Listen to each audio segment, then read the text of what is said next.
Сәлем қыздар, мен сіздермен бүгін осындай өте дәмді, жұп-жұмсақ болып шығатын және де ең оңай жасалатын венский вафлеміздің рецептімен бөліскім келіп тұр. Ол үшін сіздерменен бірге видеоның соңына дейін тамашалап, менің каналыма тіркеліп, лайк басып, пікірлеріңізді қалдырып кетіңіздер, достар.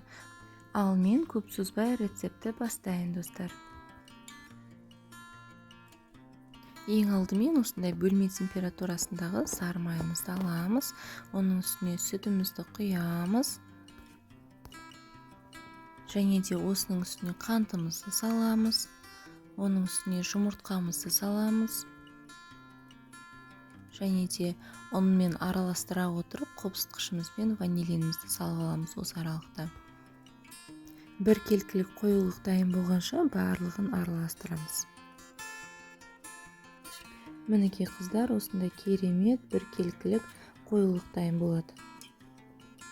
Ендігі кезекте вафельницамызды қыздырып, майлап, және де вафлиларымызды ішіне салып, осылай беті қызарғанша пісіріп ала беретін боламыз.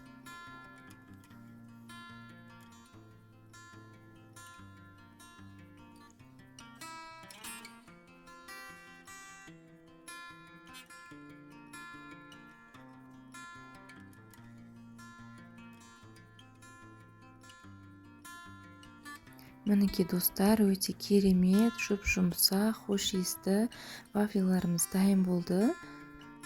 Көріп тұрғандарыңыздай өте тез дайын болады. Сіздер де міндетті түрде осылай таңғы асқа немесе балаларыңызға жасап берсеңіздер болады.